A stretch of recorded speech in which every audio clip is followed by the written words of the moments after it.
Bismillahirrahmanirrahim. Assalamualaikum warahmatullahi wabarakatuh. Perkenalkan, nama saya Hoirunisa, Prodi Ekonomi Syariah dengan ujung NIM 108. Baik, pada kesempatan ini saya akan mempresentasikan hasil resum saya, resum kelompok 8 sampai kelompok 13 untuk memenuhi tugas final mata kuliah pengantar akuntansi. Yang pertama, rangkuman kelompok 8. Akuntansi piutang. Pengertian akuntansi piutang. Akuntansi adalah suatu proses mencatat, meringkas, mengklarifikasi, mengolah, dan menyajikan data transaksi serta berbagai aktivitas yang berhubungan dengan keuangan, sehingga informasi tersebut dapat digunakan oleh seseorang yang ahli di bidangnya dan menjadi bahan untuk mengambil suatu keputusan. Sedangkan piutang merupakan salah satu unsur dari aktiva lancar dalam neraca perusahaan yang timbul akibat adanya penjualan barang dan jasa atau pemberian kredit terhadap debitur yang pembayarannya pada umumnya diberikan pada tempo 30 hari sampai 90 hari. Jenis-jenis piutang yang diklarifikasikan oleh Warren Reff dan Vest, yang pertama piutang usaha, yang kedua wesel tagihan, dan yang ketiga piutang lain-lain. Perbedaan masing-masing jenis piutang. Yang pertama, piutang usaha, jangka waktunya kurang dari 1 tahun dan dimasukkan dalam aktiva lancar. Yang kedua, piutang wesel, jangka waktunya bermacam-macam, tetapi pada umumnya paling sedikit 60 hari. Dan bagi yang jatuh temponya dalam waktu 1 tahun diperlakukan sebagai aktiva lancar, sedangkan yang lebih dari 1 tahun diperlakukan sebagai piutang jangka panjang. Yang ketiga, piutang lain-lain. Jangka waktunya lebih dari 1 tahun atau termasuk dalam piutang jangka panjang. Pencatatan piutang terdapat 2 klarifikasi piutang yang sering terjadi dalam setiap aktivitas perusahaan, yaitu piutang usaha dan piutang bukan usaha. Selain itu, dalam melakukan pencatatan piutang terdapat 2 dasar utama yang dapat digunakan, yaitu jumlah penjualan dan saldo piutang. Penghapusan piutang.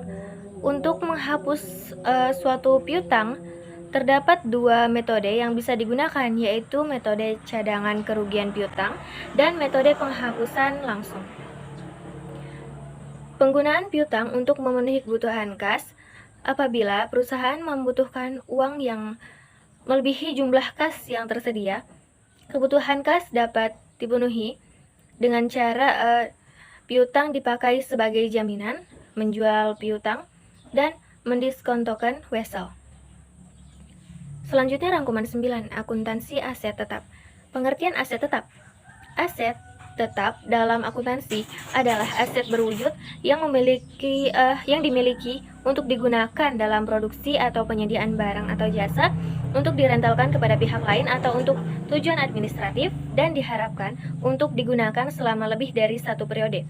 Aset tetap juga biasa disebut dengan aktiva tetap. Adapun karakteristik aktiva tetap yaitu merupakan aset berwujud, memiliki masa manfaat lebih dari 1 tahun, digunakan dalam kegiatan operasi perusahaan, dan tidak dimaksudkan untuk dijual kembali. Adapun klarifikasi aset tetap, pada umumnya aset tetap dibagi dalam 4 kelompok, yaitu tanah, perbaikan tanah, gedung, dan peralatan.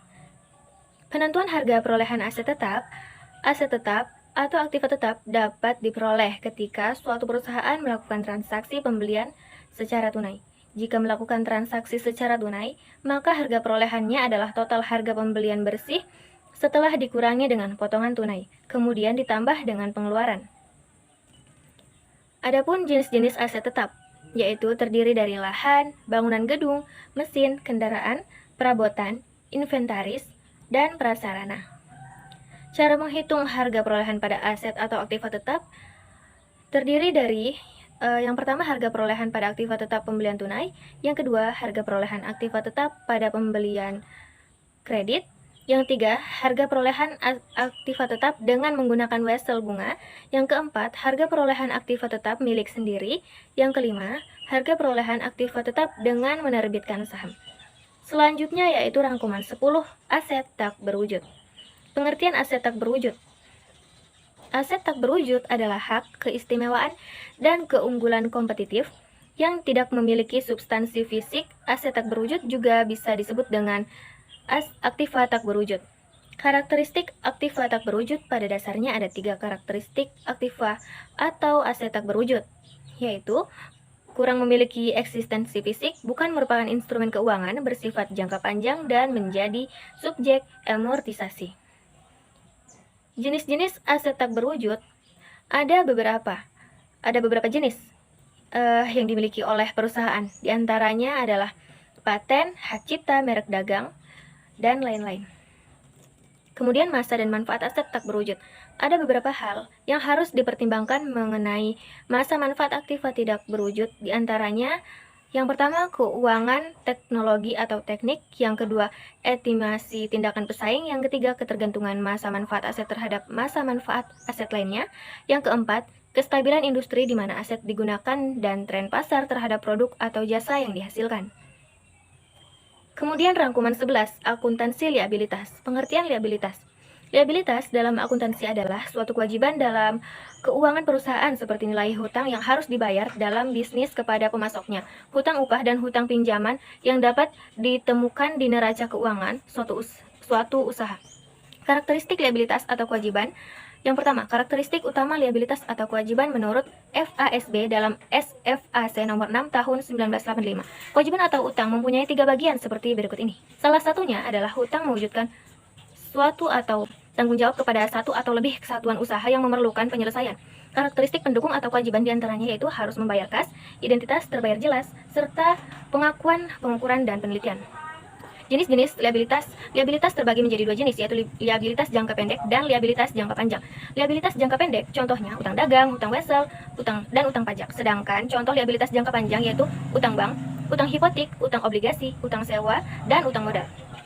Selanjutnya rangkuman 12, akuntansi penggajian. Pengertian penggajian. Gaji merupakan imbalan kepada pegawai yang diberikan atas tugas-tugas administrasi dan pimpinan yang jumlahnya biasanya tetap secara bulanan. Dengan kata lain, gaji adalah balas jasa yang dibayar secara periodik kepada karyawan tetap serta mempunyai jaminan pasti. Tujuan sistem penggajian menurut Wilkinson diterjemahkan oleh Mas Rianus Sinaga. Tujuannya yaitu untuk menjamin bahwa status tarif gaji dan pemotongan gaji karyawan telah diotorisasi, bahwa pembangunan gaji atas jasa-jasa nyata hasil kerja karyawan telah diotorisasi, dan bahwa biaya-biaya tenaga kerja telah dicatat, diklarifikasikan, diikhtisarkan, dan dilaporkan secara akurat dan secepatnya. Kemudian, standar operasional prosedur atau yang biasa disingkat dengan SOP merupakan suatu standar acuan suatu pedoman yang berisi langkah-langkah kerja untuk mendorong suatu kelompok dalam melakukan pekerjaan dan mencapai tujuan organisasi. Adapun tujuan dari standar operasional prosedur adalah yang pertama, mempertahankan konsistensi kerja pegawai. Yang kedua, mengetahui peran dan fungsi kerja di setiap bagian. Yang ketiga, jelasnya memperjelas langkah-langkah, tugas, wewenang, dan tanggung jawab. Yang keempat, menghindari kesalahan administrasi. Yang kelima, menghindari kesalahan atau kegagalan, keraguan, duplikasi, dan inefisiensi. Manfaat standar operasional prosedur diantaranya adalah dapat menjadi pedoman dalam melaksanakan tugas penyelesaian pekerjaan secara konsisten sebagai alat komunikasi dan pengawasan. Adapun sumber daya manusia dalam perilaku berorganisasi ada 3 macam. Salah satu diantaranya adalah manusia atau orang-orang yang memenuhi syarat tertentu diangkat langsung melaksanakan pekerjaan sesuai dengan bidang tugasnya masing-masing atau jabatan yang dipegangnya. Yang terakhir yaitu rangkuman 13, akuntansi untuk persekutuan.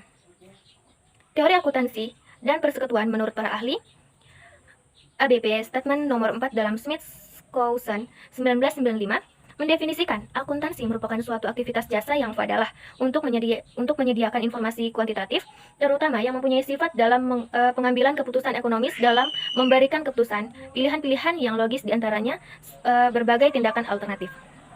Adapun bentuk-bentuk organisasi dengan karakteristik persekutuan, negara akhirnya menciptakan bentuk organisasi bisnis khusus yang memiliki karakteristik seperti persekutuan. Bentuk khusus tersebut antara lain persekutuan terbatas, persekutuan dagang dengan tanggung jawab terbatas, perusahaan dengan tanggung jawab terbatas, serta kelebihan dan kekurangan persekutuan. Kelebihan persekutuan antara lain, yang pertama, bebas dari peraturan dan batasan pemerintah. Yang kedua, mudah dalam pengambilan keputusan.